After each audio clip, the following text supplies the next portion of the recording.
고대 로마 제국은 전 세계 역사를 통틀어 가장 큰 영향을 끼친 국가라고 할 수 있습니다. 이 고대 문명은 그리스 문명과 더불어 유럽 문명의 뿌리가 됐습니다. 오늘날 서양 세계가 사용하는 언어와 달력, 법과 철학, 그리고 건축물 등이 모두 로마의 유산입니다. 로마가 멸망하자마자 유럽은 긴 암흑기에 들어섰고 문명이 오히려 퇴보할 정도였습니다. 이후에 유럽이 로마 제국의 문명 수준을 회복하는 데만 1000년 이상이 걸렸다고 합니다. 이 영상에서는 이탈리아 반도의 한 작은 시골 마을이 어떻게 서방 세계를 지배하는 대제국이 됐으며 또 영원할 것만 같았던 로마 제국이 어떻게 비참한 최후를 맞이했는지 알아보겠습니다. 전설에 따르면 로마의 유래는 까마득히 먼 옛날인 트로이 전쟁으로 거슬러 올라갑니다. 기원전 1184년 트로이가 그리스 연합군에 멸망했습니다. 그러자 트로이 왕의 사위였던 아이네이아스가 부하들을 이끌고 망명길에 올랐습니다. 아이네이아스 일행은 긴 항해 끝에 어느 도시에 들르게 되는데 그곳이 바로 카르타고였습니다. 아이네이아스는 그곳에서 카르타고를 건국했다고 알려진 전설의 여왕 디도를 만났습니다. 이 둘은 연인 관계로까지 발전했지만 아이네이아스는 결국 디도를 버리고 다시 항해 길에 나섰습니다. 디도 여왕은 상심한 나머지 스스로 삶을 마감했다고 합니다. 하지만 디도 여왕은 아이네이아스보다 훨씬 후대의 인물이어서 카르타고와 로마의 악연을 강조하기 위해서 지어낸 이야기일 가능성이 높습니다. 한편 카르타고를 떠난 아이네이아스 일행은 이탈리아 반도에 정착했습니다.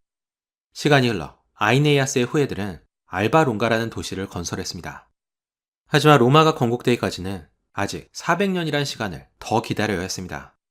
기원전 8세기경 알바론가 인근에 갓 태어난 쌍둥이 형제가 버려졌습니다. 이 쌍둥이들은 사실 알바론가 왕의 손자였습니다. 그런데 왕을 몰아내고 새로 왕위에 오른 인물이 호환을 없애기 위해서 이들을 숲속에 버린 것이었습니다. 다행히 지나가던 암컷 늑대가 젖을 먹인 덕분에 쌍둥이는 살아남을 수 있었습니다. 이들이 바로 로마의 창시자인 로물루스와 그의 동생 레무스였습니다. 구사일생으로 살아난 쌍둥이는 세력을 키워서 그들만의 도시를 건설하게 됩니다. 그런데 이 둘은 도시를 어느 언덕에 세울지를 놓고 싸우다가 형 로물루스가 동생을 죽였습니다. 결국 기원전 753년 로물루스는 팔라티누스 언덕에 자신의 이름을 딴 새로운 도시를 세웠습니다. 그리고 이것이 로마의 시작이었습니다. 하지만 로마는 시작부터 위기에 직면했습니다. 로물루스의 부하들이 죄다 남자들 뿐이어서 인구를 늘릴 수 없었습니다. 가정을 꾸려 자식을 낳으려면 어딘가에서 여자를 데려와야 했습니다. 로물루스는 궁여지책으로 이웃의 사비니인들을 축제에 초대하고는 그곳에 모인 사비니족 여자들을 납치했습니다. 이에 격분한 사비니인들이 로마를 공격했지만 납치된 사비니족 여자들은 이미 로마인들과 가정을 이루고 있었습니다. 결국 싸움을 포기한 사비니족이 아예 로마로 이주하면서 양국은 합병하게 됩니다. 그렇게 덩치를 키운 로마는 주변 국가들까지 정복해 점차 세력을 넓혀갔습니다. 그러던 중 로물루스가 갑작스럽게 세상을 떠났습니다.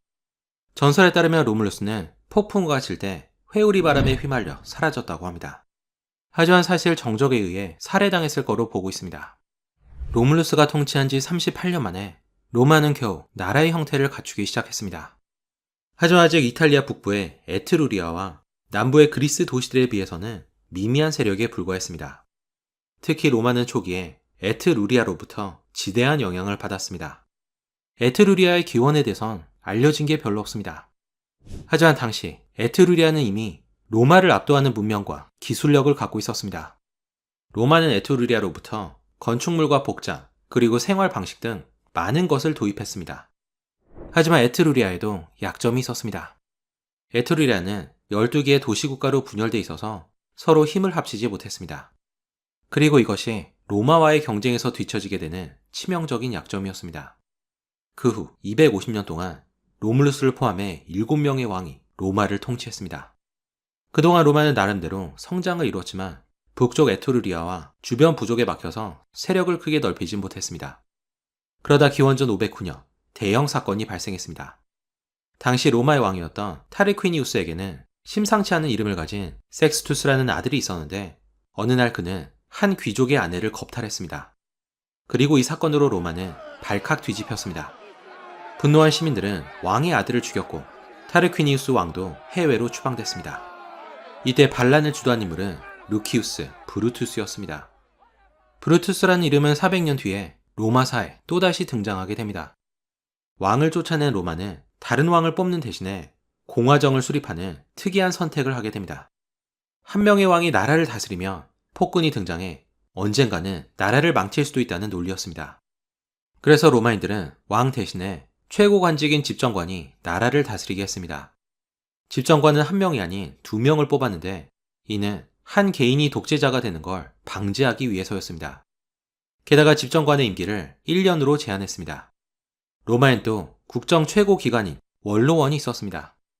주로 귀족으로 구성된 원로원 의원의 수는 원래 300명이었지만 이후엔 600명으로 늘어났습니다. 원로원은 입법을 추진하고 자문 역할을 수행하면서 집정관을 보좌하게 됩니다. 이로써 로마에서는 왕정제가 끝나고 공화정 체제가 시작됐습니다. 공화정 체제에서도 로마는 성장을 계속했습니다. 두각을 나타낸 로마는 라티움 지역의 우두머리가 됐고 기원전 396년에는 에투리리아 도시인 베이를 점령하기도 했습니다. 하지만 이제 막 도약하기 시작한 로마에 큰 위기가 찾아왔습니다. 병사들이 싸우기를 거부하고 산속에 틀어박힌 것이었습니다. 당시 로마는 승승장구하고 있었지만 전투에서 얻은 전리품은 고스란히 귀족의 차지가 됐습니다. 반면 적절한 보상을 받지 못한 평민들은 빚더미에 앉아서 노예로 팔려가기까지 했습니다. 이에 불만을 품은 평민들이 군복무를 거부한 것이었습니다. 다급해진 원로원은 평민들의 요구 대부분을 받아들였고 평민을 대표하는 직책인 호민관이 탄생했습니다. 호민관은 평민의 불리한 법안에 대해서는 거부권을 행사할 수도 있었습니다. 하지만 로마의 계층 갈등은 이후에도 계속됐습니다. 로마의 또 다른 위기는 기원전 390년에 있었던 갈리아족의 침략이었습니다. 오늘날 프랑스 지역에서 남아한 갈리아족은 순식간에 북쪽 에트루리아 도시인 클루시움을 차지하고 로마까지 밀고 내려온 것이었습니다. 하지만 로마는 아직 갈리아족에 대항할 힘이 없었습니다. 멸망의 기로에 선 로마인들은 로마에서 가장 높은 카피톨리누스 언덕으로 피신했습니다. 갈리아족은 도시를 파괴하고 약탈을 이어갔지만 얼마 후 로마가 배상금을 제시하자 순순히 물러났습니다. 간신히 위기에서 벗어난 로마는 본격적으로 영토를 넓혀갔습니다. 기원전 343년부터 290년까지 로마는 주로 이탈리아 중부의 삼리운족을 상대로 50년이 넘는 긴 전쟁을 벌였습니다. 삼리운족은 로마보다 훨씬 큰 영토에 인구도 2배가 많았습니다. 게다가 산악지대에 위치해 있어서 주로 평지에서의 전투에 익숙했던 로마인들은 고전을 면치 못했습니다. 하지만 결국 로마는 삼리운족을 굴복시키고 승리를 차지했습니다.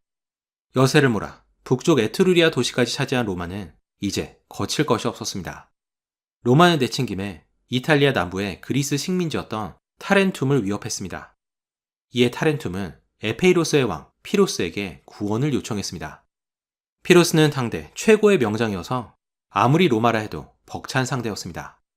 피로스는 타렌툼을 구원하기 위해서 약 2만 5천의 병사와 전투용 코끼리 부대를 이끌고 이탈리아에 상륙했습니다. 처음 보는 코끼리 부대에 당황한 로마군은 피로스군의 대패를 당했습니다. 하지만 피로스도 피해가 막심해서 상처뿐인 승리였습니다. 그리고 이때부터 실속 없는 승리를 가리켜 피로스의 승리라 불렀습니다. 양군은 이후에도 일진일퇴를 거듭했지만 어느 쪽도 우위를 점하지 못했습니다. 결국 계속된 전쟁에 지친 피로스가 이탈리아에서 물러나면서 로마가 타란툼을 차지했습니다.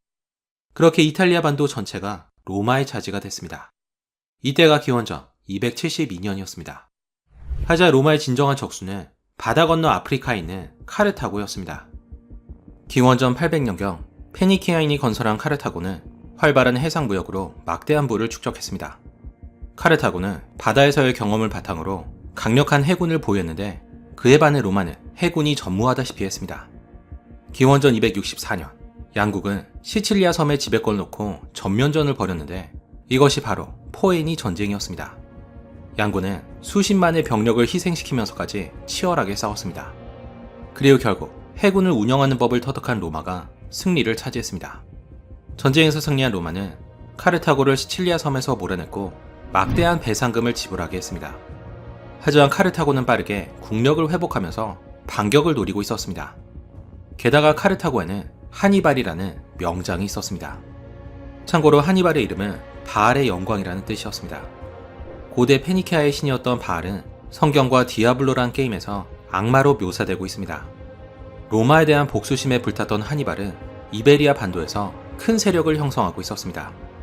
제1차 포에니 전쟁이 끝나고 20년 뒤인 기원전 218년, 하니발은 알프스 산맥을 넘어서 이탈리아 본토를 급습했습니다. 제2차 포에니 전쟁의 시작이었습니다. 깜짝 놀란 로마는 군을 보내 하니발을 막게 했지만 하니발은 매번 승리하면서 남하를 계속했습니다. 결국 양군은 칸나의 평야에서 정면 승부를 벌였는데 하니발의 포위 섬멸 작전이 완벽하게 먹히면서 카르타고가 대승을 차지했습니다. 이날 8만의 로마군 중에서 무려 7만 명이 전사했습니다. 이는 당시 로마 성인 인구의 20%에 달하는 어마어마한 수였습니다. 궁지에 몰린 로마는 전면전을 피하고 시간을 끄는 지연 작전을 펼쳤습니다. 하니발은 그 후 10년간 이탈리아 반도를 누비면서 로마를 전장으로 끌어들이려고 했지만 아무런 소득이 없었습니다. 그리고 어느 정도 국력을 회복한 로마는 스키피오 장군을 보내 역으로 카르타고 본토를 공격했습니다. 그러자 하니발은 어쩔 수 없이 본국으로 귀국해야 했습니다. 기원전 202년 스키피오가 이끄는 로마군이 자마 전투에서 하니발이 이끄는 카르타고 군을 격파했습니다. 이로써 제2차 포에니 전쟁이 로마의 승리로 막을 내렸습니다. 전쟁에서 승리한 로마는 이베리아 반도의 카르타고 식민지를 빼앗았고 카르타고에 막대한 배상금을 물렸습니다. 훗날 스키피오는 우연히 망명 중에 있던 하니발을 만나 대화를 나눴다고 합니다. 이때 스키피오가 하니발에게 가장 위대한 장군이 누구인지를 묻자 하니발은 알렉산드로스와 피로스 그리고 하니발 자신의 이름을 댔습니다. 스키피오는 하니발을 이겼으니 내심 자신의 이름을 기대했던 것 같습니다. 하지만 하니발은 자존심 때문이었는지 끝내 스키피오의 이름을 대지 않았습니다. 카르타고를 제압한 로마의 다음 목표는 그리스였습니다. 로마는 그리스와 여러 차례 전쟁을 벌인 끝에 마케도니아와 그리스를 속주로 만들었습니다. 이 승리로 로마는 동방에까지 진출하게 됩니다. 기원전 146년 로마는 부활의 기미를 보이고 있던 카르타고를 공격해 완전히 멸망시켰습니다. 로마는 카르타고 주민들을 학살했고 도시를 철저히 파괴했습니다. 그렇게 로마의 가장 큰 라이벌이었던 카르타고가 지도에서 사라지게 됩니다. 이뿐만이 아니었습니다. 소아시아의 페르가몬의 왕이었던 아탈로스 3세가 자신의 왕국을 로마에 기증한 것이었습니다. 이제 로마는 명실상부한 지중해 최강자로 도약했습니다. 하지만 그러는 사이에 로마 내부에서는 극심한 갈등이 이어지고 있었습니다. 전쟁이 이어지면서 귀족은 점점 더 부유해진 반면에 일반 시민들은 경제적 어려움을 겪으면서 많은 이가 땅을 잃고 소작농으로 전락했습니다. 이에 그라쿠스 형제가 등장해 농민들을 위한 개혁을 주도했지만 그라쿠스 형제가 살해되면서 개혁은 실패로 돌아갔습니다. 그때부터 가난한 시민들은 국가에 충성하기보다는 적절한 보상을 제시하는 군벌에게 더 충성하게 됩니다. 기원전 80년경에 등장한 폼페이우스와 카이사르가 대표적인 군벌이었습니다. 명문 가문 출신인 폼페이우스는 어렸을 때부터 군사적 재능을 발휘하면서 군을 지휘하게 됩니다. 그는 아직 젊은 나이에 로마 각지에서 일어난 반란을 진압했고 당시 지중해에서 극성을 부리고 있던 해적들을 일제히 소탕했습니다. 게다가 기원전 62년에는 아시아로 건너가 시리아와 팔레스타인 지역을 로마의 속주로 만들었습니다. 이런 공로로 폼페이우스는 위대하다는 뜻인 마그누스로 불리게 됩니다.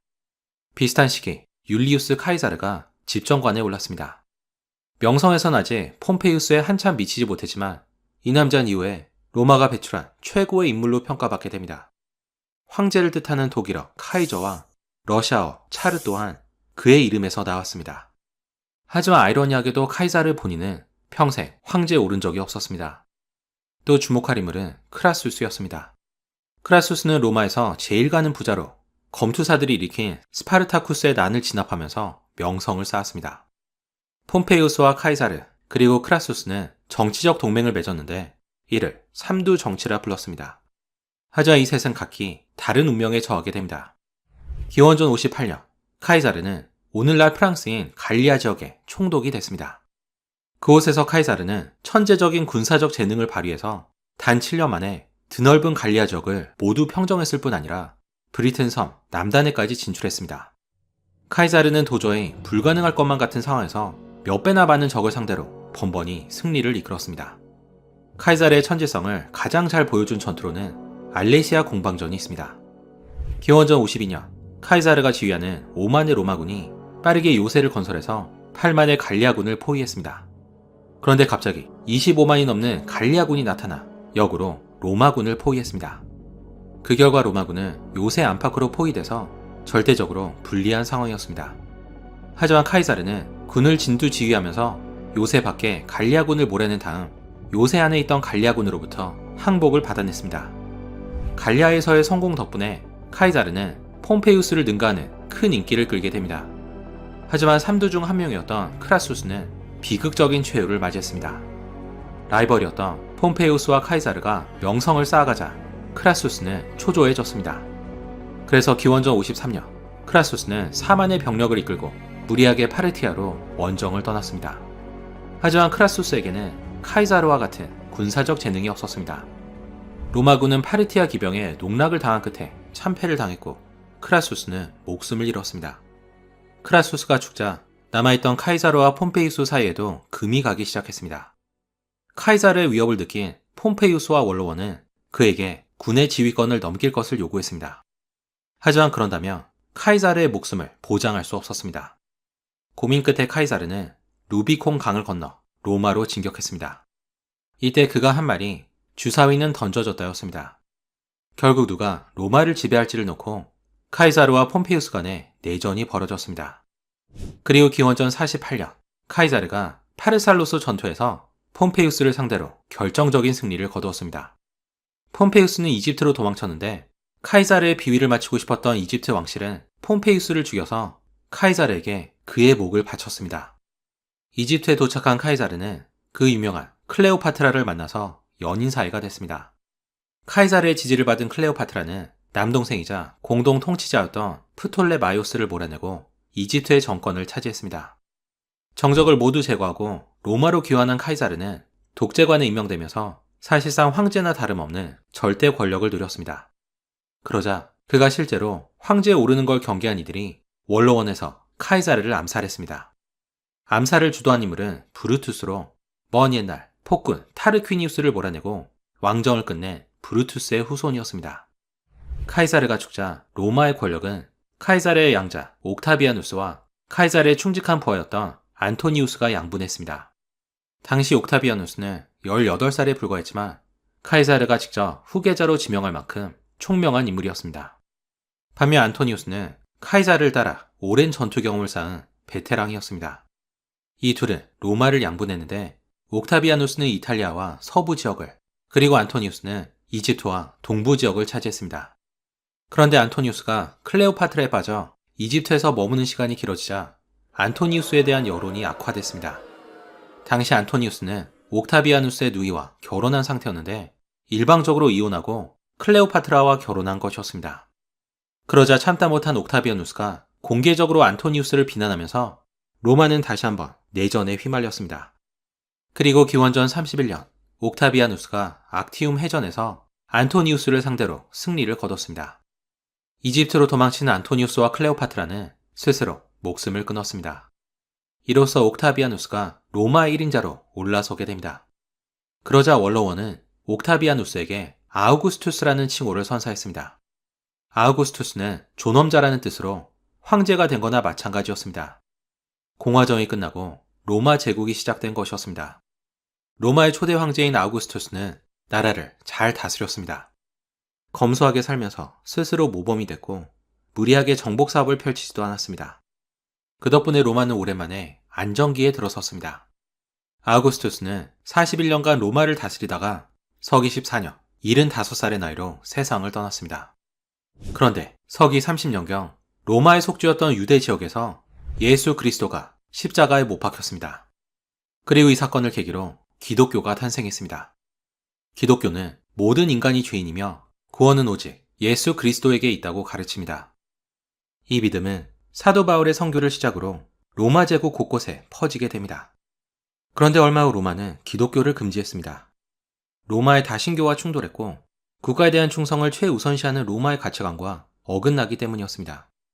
게다가 로마 황제들은 자신을 신격화하면서 숭배를 요구했는데 기독교도들은 이를 거부했습니다. 그래서 로마 황제들은 기독교도들을 박해하기 시작했습니다. 기독교도들을 박해하기로 유명한 황제로는 네로가 있습니다. 서기 54년, 네로는 17살의 어린 나이에 로마 제국의 5번째 황제가 됐습니다. 즉위 초기 네로는 나라를 잘 다스려서 상당한 인기를 끌었습니다. 하지만 그는 서서히 폭군의 기질을 드러냈습니다. 네로는 자신을 황제로 만들어준 어머니를 암살했고 스승이었던 세네카까지 제거했습니다. 참견하는 사람이 없어지자 네로는 정치보단 예술에 더 많은 관심을 보였습니다. 네로는 스스로를 예술가라 생각해서 가끔 대중 앞에서 시를 낭송하기도 했습니다. 하지만 실력은 형편없었다고 합니다. 그러다 서기 64년 로마에 대화재가 발생했습니다. 그런데 시민들 사이에서 네로가 일부러 불을 질렀고 불타는 로마를 바라보면서 시를 읊었다는 소문이 돌았습니다. 이 소문이 사실이었는지 여부를 떠나 네로의 평판은 최악이 됐습니다. 그러자 네로는 기독교도들을 방화범으로 몰아서 잔인하게 처형했습니다. 그리고 이때부터 기독교도들은 대중의 이목을 돌릴 수 있는 만만한 희생물이 됐습니다. 그로부터 4년 뒤인 서기 68년, 네로는 반란군에 쫓기다가 스스로 목숨을 끊었습니다. 네로는 오늘날까지 폭군의 대명사로 불립니다. 서기 66년, 유대인들이 로마의 지배를 거부하면서 반란을 일으켰습니다. 유대인 반란은 70년 가까이 지속되다가 136년에 최종 진압됐습니다. 이때 수십만의 유대인이 학살됐고 예루살렘과 성전은 철저히 파괴됐습니다. 하지만 유일하게 서쪽에 있는 담장을 남겨뒀는데 이것이 바로 오늘날까지 남아있는 통곡의 벽입니다.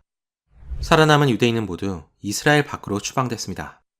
이후에 유대인은 세계 곳곳으로 흩어져 오랜 세월 동안 수많은 핍박을 받게 됩니다.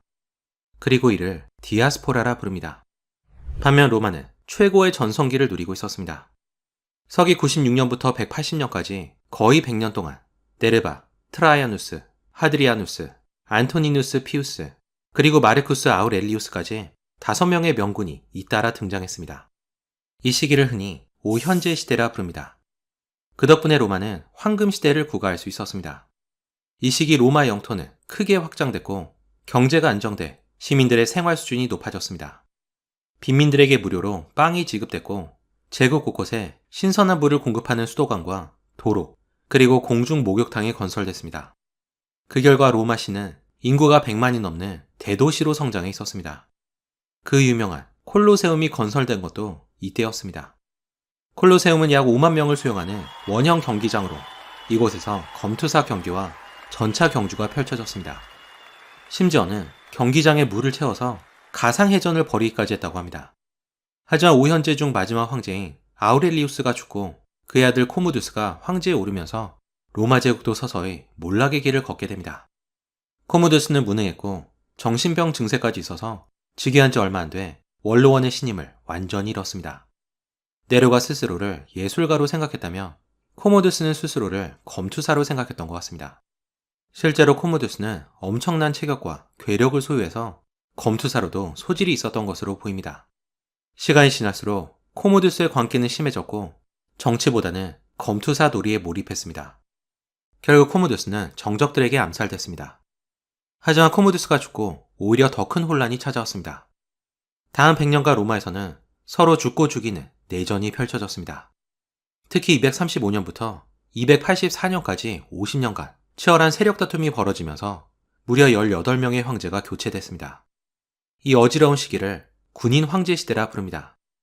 혼란한 틈을 타 야만족과 페르시아가 국경 지역을 침범했고 경제와 민생은 엉망이 됐습니다.